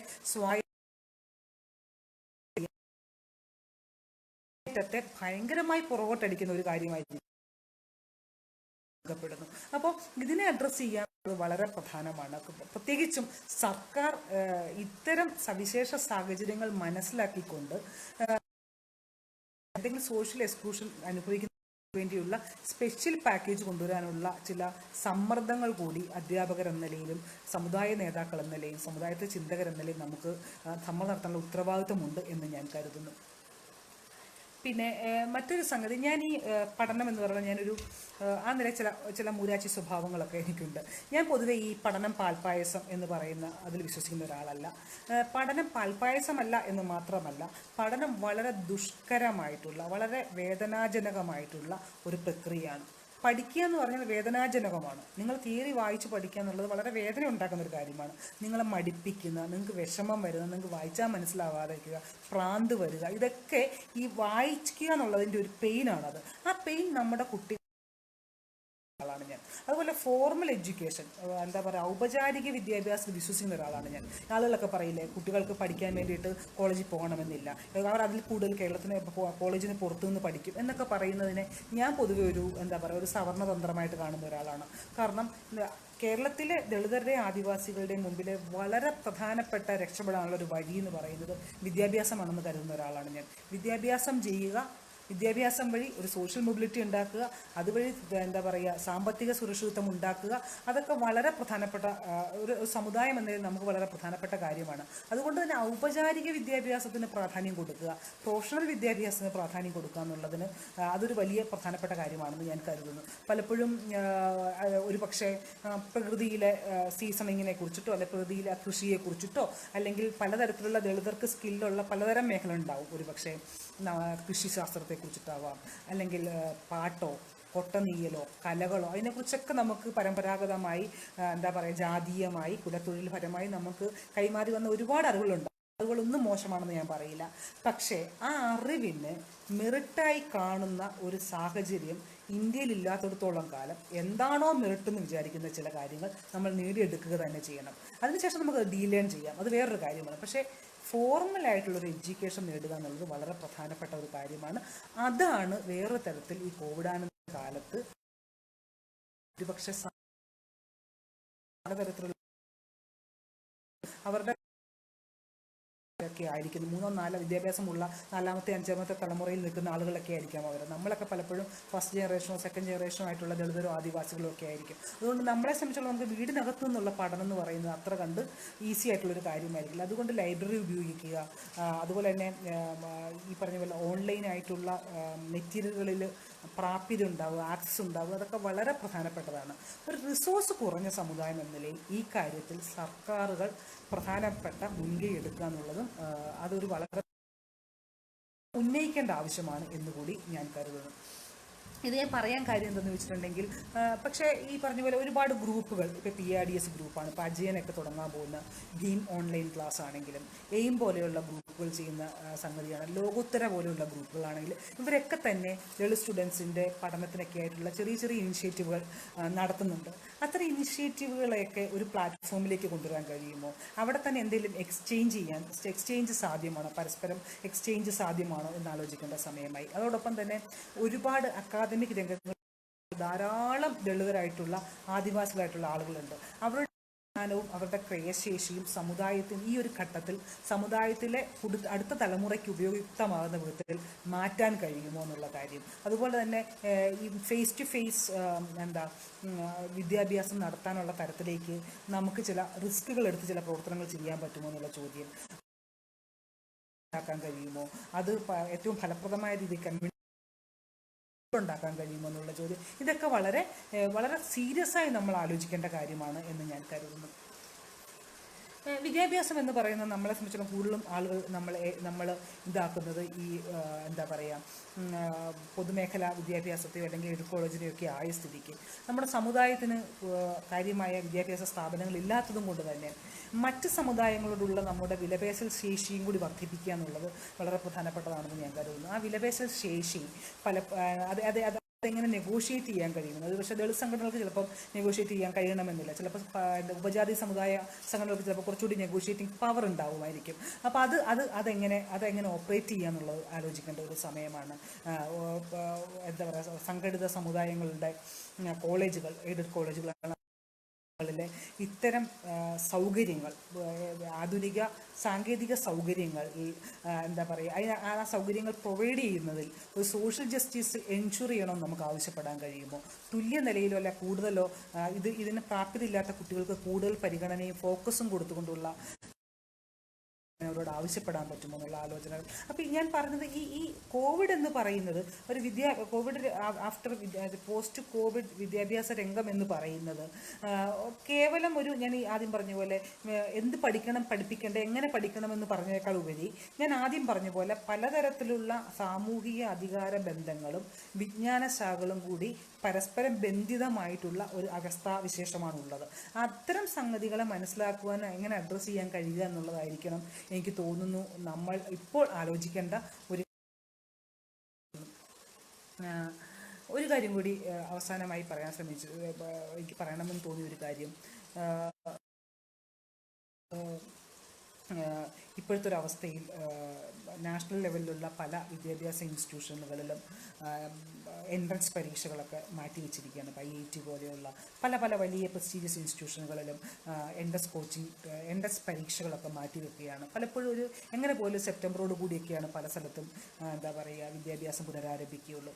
ഈ ഒരു സമയത്ത് ഡിഗ്രിയൊക്കെ കഴിഞ്ഞ് നിൽക്കുന്ന കുട്ടികൾക്ക് ഇത്തരം അവർക്ക് ധാരാളം സമയം കിട്ടുകയാണ്. ഇപ്പോൾ അവർ വീട്ടിലൊക്കെ ഇരിക്കുകയാണ്. അപ്പോൾ അത്തരം എൻട്രൻസുകളെ ലക്ഷ്യം വെച്ചുകൊണ്ടുള്ള എന്തെങ്കിലും ട്രെയിനിങ് നമുക്ക് അറ്റ്ലീസ്റ്റ് മെറ്റീരിയലെങ്കിലും കൊടുക്കാൻ തരുന്ന വിധത്തിൽ നമുക്ക് പറ്റുമോ? അത്തരം ഒരു ആലോചനയ്ക്ക് സാധ്യതയുണ്ടോ എന്ന് കൂടി ഈ ഒരു സമയത്ത് ആലോചിക്കാവുന്നതാണെന്ന് എനിക്ക് തോന്നുന്നു. പിന്നെ നമുക്കറിയാം നമ്മുടെ ആധുനിക വിദ്യാഭ്യാസ മേഖല വിദ്യാഭ്യാസ സ്ഥാപനങ്ങൾ എന്ന് പറയുന്നത് പലപ്പോഴും വളരെ സെക്യുലറായിട്ടുള്ള പ്രോഗ്രസീവായിട്ടുള്ള സ്ഥലങ്ങളാണ് എന്നൊരു വ്യാജധാരണ നമുക്കെല്ലാവർക്കും ഉണ്ടാക്കിയിട്ടുണ്ടായിരുന്നു. പക്ഷേ രോഹിത് വെമുല ഇൻസിഡൻറ്റോടുകൂടി നമുക്കെല്ലാവർക്കും മനസ്സിലായി ഈ പറഞ്ഞ ഒരു ആധുനിക സ്ഥാപനങ്ങളും ജാതിരഹിതമല്ല എന്നുള്ളൊരു സത്യം നമ്മൾ മനസ്സിലാക്കി. അപ്പോൾ കൂടുതൽ സംഘർഷാവസ്ഥയിൽ, കൂടുതൽ മത്സരങ്ങളുള്ള, കൂടുതൽ സംഘർഷാവസ്ഥയുള്ള ഒരു കാലഘട്ടത്തിൽ നമ്മുടെയൊക്കെ കുഞ്ഞുങ്ങൾ മറ്റ് വിദ്യാഭ്യാസ സ്ഥാപനങ്ങളിൽ ചെന്ന് കഴിയുമ്പോൾ അവർ നേരിടുന്ന പലതരത്തിലുള്ള, പ്രത്യേകിച്ച് വൻ സാമ്പത്തിക പ്രതിസന്ധിയിലേക്ക് സമുദായം പോകാൻ പോവുകയാണ്. അപ്പോൾ ആ ഒരു സമയത്ത് നമ്മുടെ കുട്ടികൾക്കുണ്ടാകുന്ന വൈയക്തികമായ പ്രതിസന്ധികൾ, മാനസികമായിട്ടുള്ള ബുദ്ധിമുട്ടുകൾ, അല്ലെങ്കിൽ അവരനുഭവിക്കുന്ന പലതരത്തിലുള്ള വൈയക്തികവും അഭിസംബോധന ചെയ്യാൻ കഴിയുന്ന ഒരു ഭാഷ നമ്മുടെ സമുദായ നേതൃത്വം ഉണ്ടാക്കിയെടുക്കേണ്ടതുണ്ട്. അല്ലെങ്കിൽ നമ്മുടെ കുഞ്ഞുങ്ങളൊക്കെ മറ്റ് സ്ഥലങ്ങളിലേക്ക് പോയി, മറ്റ് വിദ്യാഭ്യാസ സ്ഥാപനങ്ങളിൽ പോയി അടുത്ത പഠനത്തിൻ്റെ സമ്മർദ്ദവും വ്യക്തിജീവിതത്തിൻ്റെ സമ്മർദ്ദവും ഒക്കെ താങ്ങാതെ തിരിച്ചു വരുന്ന ഒരവസ്ഥ ഉണ്ടാവാൻ പാടില്ല. അത് നമ്മൾക്ക് മുൻകൂട്ടി കാണാനായിട്ട് കഴിയേണ്ടതുണ്ട് എന്ന് ഞാൻ കരുതുന്നു. ഒരു കാര്യം കൂടി അവസാനമായി സൂചിപ്പിക്കാം.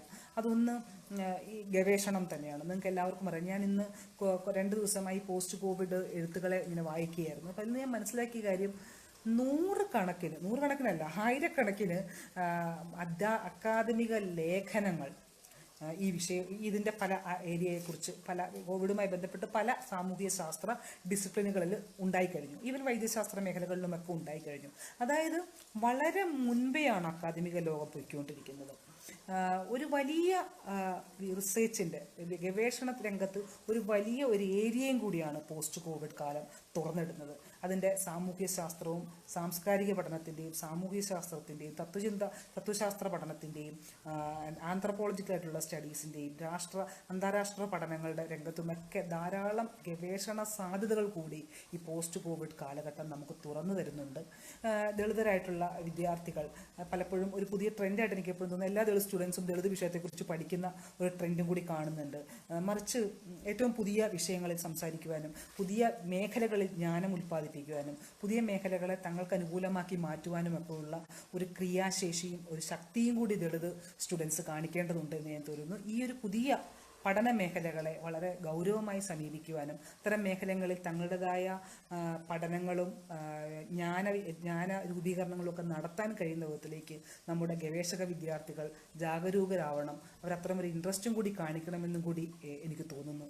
കാരണം ഇന്ന് പ്രത്യേകിച്ച് ഈ നൂറ്റാണ്ടിലെ വിജ്ഞാന കേന്ദ്രങ്ങളിൽ ഒന്ന് ദളിത് വിജ്ഞാന കേന്ദ്രങ്ങളായിരുന്നു. ദളിത് ജ്ഞാന നിർമ്മാണമായിരുന്നു. അപ്പോൾ ദളിതർക്ക് അങ്ങനെ കഴിഞ്ഞ 20 വർഷമെങ്കിലുമായി ഇന്ത്യക്ക് മുമ്പേ നടക്കാൻ കഴിഞ്ഞിട്ടുണ്ട്. നമുക്ക് തുടർന്നും അതുപോലെ മുമ്പോട്ട് നടക്കാൻ കഴിയണം. അതിൽ സമുദായത്തിനകത്തെയും ആദിവാസി വിഭാഗത്തിൽപ്പെട്ടത് ഗവേഷകർക്ക് ഒരു വലിയ റോള് വഹിക്കാനുണ്ട്.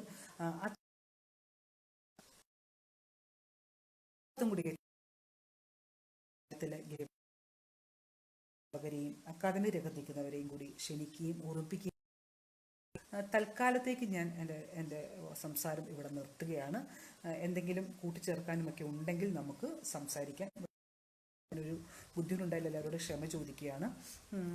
ഞാൻ പറഞ്ഞതുമായി ബന്ധപ്പെട്ട് എന്തെങ്കിലും ക്ലാരിഫിക്കേഷനോ അല്ലെങ്കിൽ നിങ്ങൾക്ക് എന്തെങ്കിലും സജഷൻസോ വിമർശനമോ ഒക്കെ ഉണ്ടെങ്കിൽ അടുത്ത 10-20 മിനിറ്റ് അതിലേക്ക് ചിലവഴിക്കാമെന്ന് ഞാൻ വിചാരിക്കുന്നു.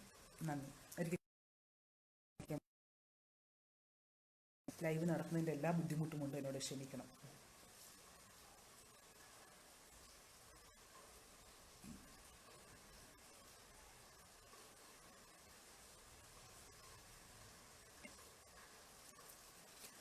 ശാന്തമ്മ മേമിൻ്റെ ചോദ്യം കണ്ടു. ഗൈഡൻസ് എനിക്ക് ഉദ്ദേശിക്കുന്നത് ഒന്ന്,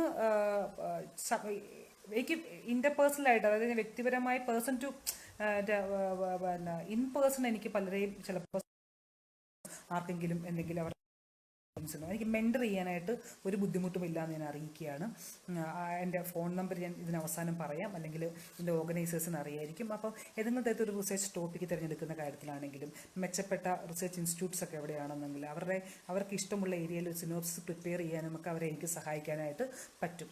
പൊതുവേ ഇപ്പോൾ ജനറലായിട്ട് എനിക്ക് സംസാരിക്കാനുള്ള ഒരു കാര്യം എന്താണെന്ന് വെച്ചിട്ടുണ്ടെങ്കിൽ, പണ്ടത്തെ ബന്ധത്തിന് വിഭിന്നമായിട്ട് ഇപ്പോൾ സാമൂഹ്യ ശാസ്ത്ര പഠനങ്ങൾക്കൊരു വലിയ പ്രാധാന്യം കൈവരുന്നതായിട്ട് നാഷണലി ഇൻ്റർനാഷണലിയും വരുന്നുണ്ട്. അപ്പോൾ ഇനിയുള്ളൊരു കാലം പലപ്പോഴും സാമൂഹ്യ ശാസ്ത്രത്തിൻ്റെയും രാഷ്ട്രതന്ത്രത്തിൻ്റെയും കൂടി ആയിരിക്കുമെന്നാണ് ഞാൻ വിചാരിക്കുന്നത്. അപ്പോൾ അതുകൊണ്ട് ഈ സയൻസിനോടുള്ളൊരു വലിയ ആവേശം ഇനി എത്ര കണ്ട് ആവശ്യമുണ്ടെന്ന് എനിക്കറിയില്ല. സയൻസ് പാടില്ല എന്ന മോശമാണെന്നല്ല, ഈ സയൻസ് പഠിക്കണമെങ്കിൽ തന്നെ പ്യുവർ സയൻസിനാണ് കുറച്ചുകൂടി സാധ്യതകൾ കാണുന്നത്. അതായത് ഫിസിക്സ്, അപ്ലൈഡ് ഫിസിക്സിനേക്കാൾ ഒരുപക്ഷെ ഫിസിക്സിനായിരിക്കും പ്രാധാന്യം, അല്ലെങ്കിൽ ബോട്ടണി, അങ്ങനെയൊക്കെയുള്ള പ്യുവർ സയൻസ് വിഭാഗങ്ങളിൽ പഠിക്കുകയും PhD എടുക്കുകയൊക്കെ ചെയ്യുന്നത് കുറച്ചുകൂടി ജോലിയുടെ സാധ്യതകൾ കൂട്ടുന്നതായിട്ട് എനിക്ക് തോന്നിയിട്ടുണ്ട്. ഒരു സോഷ്യൽ സയൻസ് വളരെ അവസരങ്ങൾ കിട്ടില്ല എന്ന് ആരും വിചാരിക്കേണ്ട ആവശ്യമില്ല. വളരെ സാധ്യതകളുണ്ട്.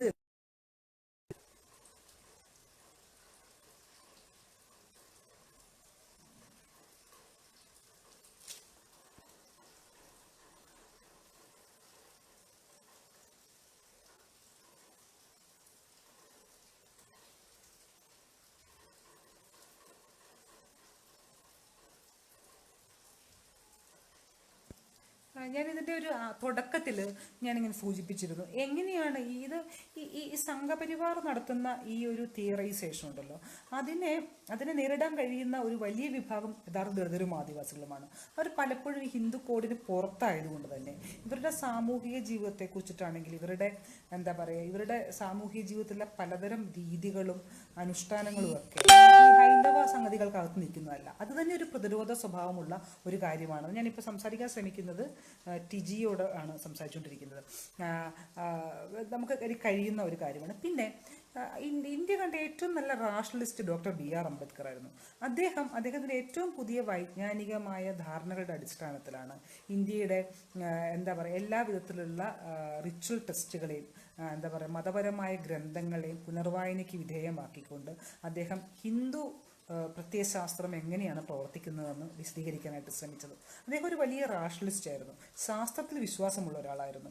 അദ്ദേഹം ഹിന്ദു കോഡ് ബില്ല് രൂപീകരിക്കാൻ ശ്രമിക്കുന്ന സമയത്തൊക്കെ അദ്ദേഹത്തെ നയിച്ചത് ഒരിക്കലും പാരമ്പര്യ വിശ്വാസങ്ങളായിരുന്നില്ല, ആധുനിക മനുഷ്യനിലുള്ള വിശ്വാസമായിരുന്നു. ആധുനിക മനുഷ്യനിലും ജനാധിപത്യത്തിലുള്ള വിശ്വാസമായിരുന്നു അദ്ദേഹം ഉയർത്തിപ്പിടിക്കാൻ ശ്രമിച്ചത്. അപ്പോൾ അതുകൊണ്ട് തന്നെ ഇന്ത്യയിലെ ദളിതർക്ക് അംബേദ്കർ ലെഗസിയാണ് അവകാശപ്പെടാനുള്ളത്. അതായത് ശാസ്ത്രബോധത്തിൽ വിശ്വസിച്ച ജാതി ഹിന്ദുവിൻ്റെ മനുസംഹിതകളെ തള്ളിപ്പറഞ്ഞ തികഞ്ഞ ആധുനികനായിട്ടുള്ള ലിബറൽ ഡെമോക്രാറ്റ് ആയിട്ടുള്ള അംബേദ്കറിൻ്റെ ലീഗസി ഉള്ളവരാണ് നമ്മൾ. അതുതന്നെയാണ് നമ്മളുടെ ശക്തി എന്ന് ഞാൻ വിചാരിക്കുന്നു.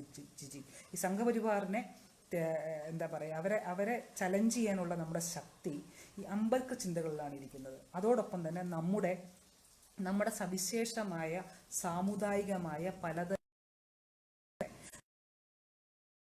നിർത്തി നമുക്ക് സംഘപരിവാറിനെ ചലഞ്ച് ചെയ്യാൻ കഴിയുമെന്നാണ് ഞാൻ വിശ്വസിക്കുന്നത്.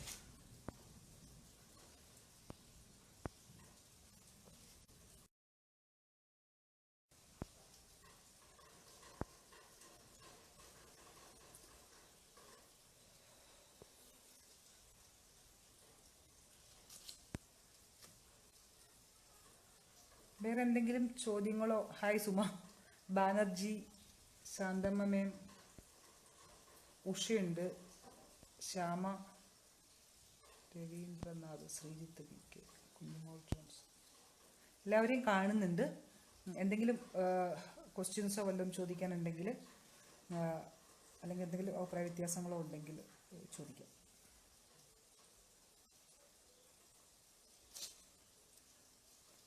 ഞാനൊരു കോവിഡുമായി ബന്ധപ്പെട്ടിട്ടുള്ള ഒരു വളരെ ജനറൽ ആയിട്ടുള്ള ചിന്തകളാണ് പങ്കുവെച്ചത്. കാരണം കൂടുതൽ സ്പെസിഫിക് ആയിട്ടുള്ള ചിന്തകൾ കുറച്ചുകൂടി ഇതിനെ സ്പെസിഫിക് ആക്കുകയും കുറച്ചുകൂടി ഒന്ന് തേച്ചു മിനുക്കാനുള്ള സാവകാശം എനിക്ക് വേണം. കാരണം ഇങ്ങനെ വളരെ ഈ ഒരു സമയത്തുള്ള ചെറിയ ചെറിയ ചിന്തകളും ആലോചനകളും എന്നുള്ള ചില കാര്യങ്ങളാണ് ഞാൻ പങ്കുവെച്ചത്. കാരണം ഒരു ഓൺഗോയിങ് പ്രോസസ് ആയതുകൊണ്ട് കുറച്ചുകൂടി സമയമെടുക്കും ചില നിരീക്ഷണങ്ങളും ചില ഒബ്സർവേഷൻസും ഒന്ന് ഉറപ്പിക്കാൻ വേണ്ടിയിട്ട്. അപ്പോൾ അതുകൊണ്ടൊരു ഡ്രാഫ്റ്റായി മാത്രം എൻ്റെ ഈ ചിന്തകളെ കണ്ടാൽ മതി, ചില നിരീക്ഷണങ്ങളെ കണ്ടാൽ മതി എന്നും കൂടി അഭ്യർത്ഥിക്കുകയാണ്.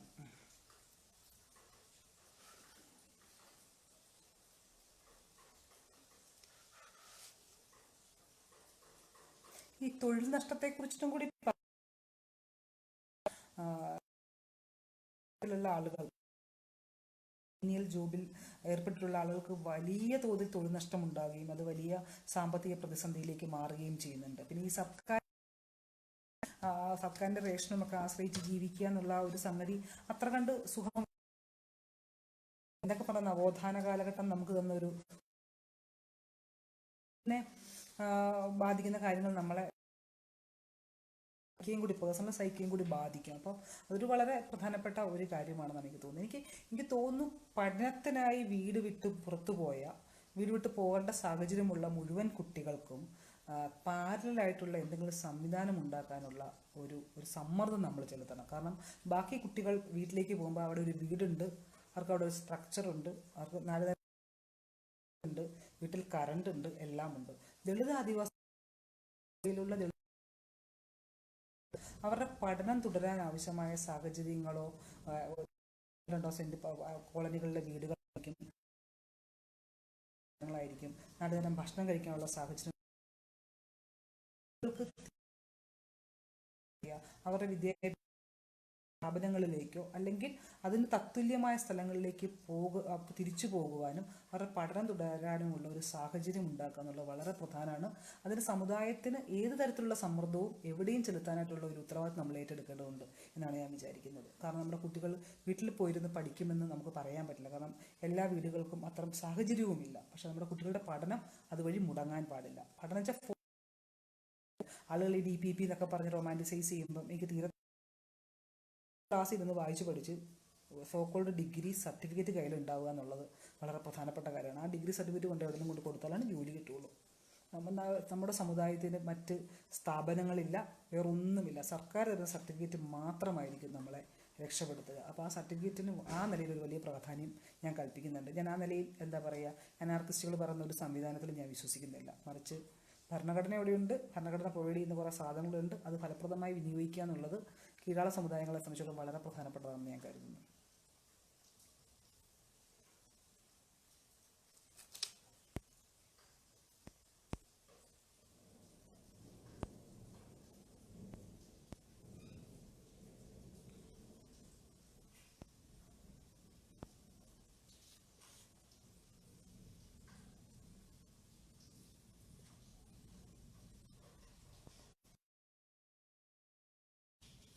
ഉണ്ണികൃഷ്ണൻ അങ്ങനൊരു സംഗതി നമ്മൾ ചെയ്യേണ്ടതുണ്ട്. ഞാൻ പറഞ്ഞല്ലോ ആദ്യം തന്നെ ഒരുപാട് ഗ്രൂപ്പുകൾ അത് ചെയ്യുന്നുണ്ട്. ഇപ്പോൾ ലോകോത്തര പോലുള്ള സ്ഥാപനമാണെങ്കിലും പല ഗ്രൂപ്പുകൾ, ചെറിയ ചെറിയ ദളിത് ഗ്രൂപ്പുകൾ അങ്ങനെ ചില കാര്യങ്ങൾ ചെയ്യുന്നുണ്ട്. അജയൻ്റെ വർക്ക് ഈ കാര്യത്തിൽ വളരെ പ്രധാനപ്പെട്ടതാണ്, റൈറ്റ്സിൽ അജയൻ്റെ. അപ്പം അജയൻ ഗ്രൂപ്പ് അപ്പോൾ പല പ്രവർത്തനങ്ങൾ ചെയ്യുന്നുണ്ട്. ഇതൊക്കെ ഒന്ന് കോർഡിനേറ്റ് ചെയ്യാനും ഇതിനൊരു കോമൺ പ്ലാറ്റ്ഫോം ഉണ്ടാക്കാൻ കഴിയുന്നുള്ളത് വളരെ പ്രധാനപ്പെട്ടതാണെന്ന് എനിക്ക് തോന്നുന്നു.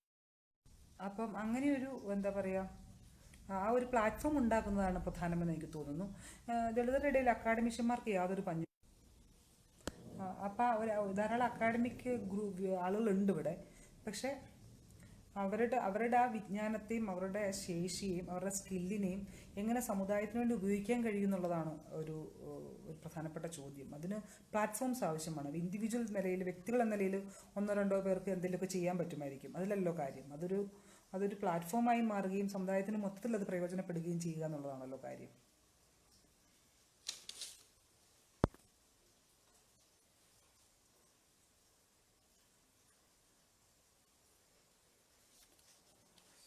1 മണിക്കൂർ കഴിഞ്ഞു എന്ന് തോന്നുന്നു. ആളുകൾ കാര്യമായ ചോദ്യങ്ങളൊന്നും ഇല്ലയെന്ന് തോന്നുന്നു. കാലാവസ്ഥ വളരെ മോശം. ശരിയാണ് ചേച്ചി, ഇവിടെ കറണ്ടും പോയി.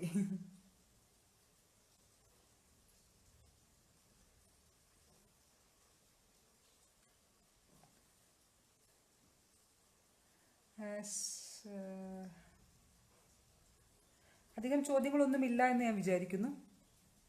ഞാനൊരു വലിയ കണക്കുകൾ നിരത്താനോ അങ്ങനത്തെ ഒരു കാര്യങ്ങളും ഞാൻ നോക്കിയിട്ടില്ല കേട്ടോ. കാരണം എന്ന് വെച്ചാൽ അങ്ങനത്തെ ഒരു സ്റ്റാറ്റിസ്റ്റിക്സിൻ്റെ കാര്യമല്ല ഇന്ന് പറയേണ്ടതെന്ന് എനിക്ക് തോന്നി. തുടർന്ന് ഇപ്പം നാളെ രവിയുടെ ഉണ്ട്, പല ആളുകൾ വർക്ക് ചെയ്യുന്ന കുറേ ആളുകളുണ്ട്. അപ്പോൾ അവരൊക്കെ കൂടുതൽ ഇപ്പം നാളത്തെ രവിയുടെ ക്ലാസ്സിൽ കുറച്ചുകൂടി സ്റ്റാറ്റിസ്റ്റിക്സിലായിട്ടുള്ള കണക്ക് കാര്യങ്ങളൊക്കെ ഉണ്ടാവുമെന്ന് ഞാൻ കരുതുന്നു. അപ്പം ഞാൻ പ്രധാനമായും ഒരു ഒരു ഒരു ഒരു എന്താ പറയുക, എങ്ങനെയാണ് ഒരു ഇതുപോലത്തെ ഒരു പകർച്ചവ്യാധി, ഒരു പാൻഡമിക് കാലഘട്ടത്തിൽ ഒരു സമുദായത്തിന് നടത്താൻ കഴിയുന്ന ചില അതിജീവന സാധ്യതകളെക്കുറിച്ചുള്ള എൻ്റെ ചില ഒബ്സർവേഷൻസ് പങ്കുവയ്ക്കുകയാണ് ഞാൻ പ്രാഥമികമായും ചെയ്തത്.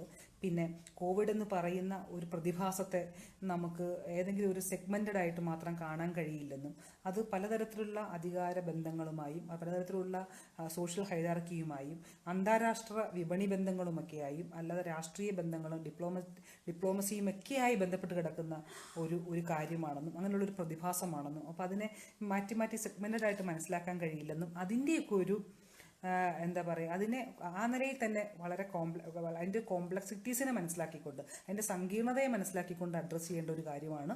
അതിനകത്ത് പ്രത്യേകിച്ച് ഇതിൻ്റെ ഏറ്റവും മോശമായ എന്താ പറയുക, മോശം ഫലം അനുഭവിക്കുന്ന വിഭാഗം എന്ന നിലയിൽ നമ്മൾ കൂടുതൽ ജാഗരൂകരാവേണ്ടതുണ്ടെന്നും സമുദായത്തിൻ്റെ എല്ലാവിധത്തിലുള്ള റിസോഴ്സുകൾ ഒന്നിച്ചു കൊണ്ടുവന്നിട്ട് ഒരു പ്ലാറ്റ്ഫോം ഉണ്ടാക്കി പുതുതലമുറയ്ക്ക് അവരുടെ പഠനങ്ങൾക്ക് ഭംഗം വരാതെ അവർക്ക് കൂടുതൽ അന്തസ്സോടെ അഭിമാനത്തോടുകൂടി പ്രതീക്ഷാനിർഭരവുമായി ജീവിക്കാനുള്ള ഒരു സാഹചര്യം ഉണ്ടാക്കാൻ സമുദായത്തിലെ മുതിർന്ന വ്യക്തിത്വങ്ങൾക്ക് ഉത്തരവാദിത്വമുണ്ടെന്നും അത്തരം ഉത്തരവാദിത്വം ഏറ്റെടുക്കാൻ വേണ്ടി സമുദായ നേതൃത്വങ്ങൾക്കാകണമെന്നുമാണ് ഞാൻ ഒട്ടുമൊത്തത്തിൽ പറയാനായിട്ട് ശ്രമിച്ചത്. വളരെ സന്തോഷം. ശശി ജനകര സാറ് വളരെ സന്തോഷം. ഇങ്ങനെ ഒരു പരിപാടിക്ക് എന്നെ വിളിച്ചതിൽ സന്തോഷിക്കുന്നു ഞാൻ. അതുപോലെ എൻ്റെ ഇത്രയും നിറമുള്ള വർത്തമാനം എന്തെങ്കിലുമൊക്കെ തരത്തിൽ പ്രയോജനപ്പെട്ടു എന്ന് പ്രത്യാശിക്കുന്നു. PRDSൻ്റെ എല്ലാ പരിപാടികളിലും പൊതുവെ പരിപാടിയിലും പങ്കെടുക്കാറുള്ള ഒരാളായിരുന്നു. പ്രത്യേകിച്ച് ഔദ്യോഗിക വിഭാഗത്തിൻ്റെ 2-3 പരിപാടി എനിക്ക് PRDS ഗ്രൂപ്പ് എന്ന് പറയുന്നത് ആ നിലയിൽ ഹൃദയത്തോട് ചേർന്ന് നിൽക്കുന്ന ഒരു ഗ്രൂപ്പാണ്. പ്രത്യേകിച്ച് എന്നെപ്പോലെ വിശ്വാസരഹിതയായി വളർന്ന ഒരാളെ സംബന്ധിച്ചിടത്തോളം പ്രീ-ഡിഗ്രി കാലത്താണ് ഞാൻ PRDSനെ കുറിച്ച് അറിയുന്നത്, പൊയ്കയിലപ്പച്ചനുമൊക്കെ. അപ്പോൾ ആ ഒരു കാലം മുതലേ ഒരു വേറെ തരത്തിലുള്ളൊരു പ്രതീക്ഷ തന്ന ഒരു പ്രസ്ഥാനമാണ്. വളരെ ശ്രദ്ധാപൂർവമാണ് അതിനകത്തെ മാറ്റങ്ങളെയും അതിനകത്തുനിന്ന് വരുന്ന പഠനങ്ങളെയും ചിന്തകളെയും ഒക്കെ ഞാൻ ശ്രമിക്കുന്നത്. ആ നിലയിൽ വളരെ എന്താ പറയുക, വളരെ ഹൃദയത്തോട് ചേർന്ന് നിൽക്കുന്ന ഒരു വിഭാഗമാണ്, ഹൃദയത്തോട് ചേർന്ന് നിൽക്കുന്ന ഒരു ഗ്രൂപ്പുമാണ്. അപ്പോൾ വളരെ സന്തോഷമുണ്ട് പരിപാടി നടത്താൻ കഴിഞ്ഞതിൽ. സന്തോഷം. ഇങ്ങനെ സംസാരിക്കാൻ കഴിഞ്ഞതിൽ തുടർന്നും സഹകരിക്കാമെന്ന് പ്രതീക്ഷിക്കുന്നു. ഇനിയുള്ള പ്രഭാഷണ പരമ്പരയിൽ ഇനിയുള്ള ക്ലാസ്സുകൾക്കും അടുത്ത പരമ്പരകൾക്കുമുള്ള എല്ലാ വിധത്തിലുള്ള ആശംസകളും അറിയിക്കുന്നു. നന്ദി.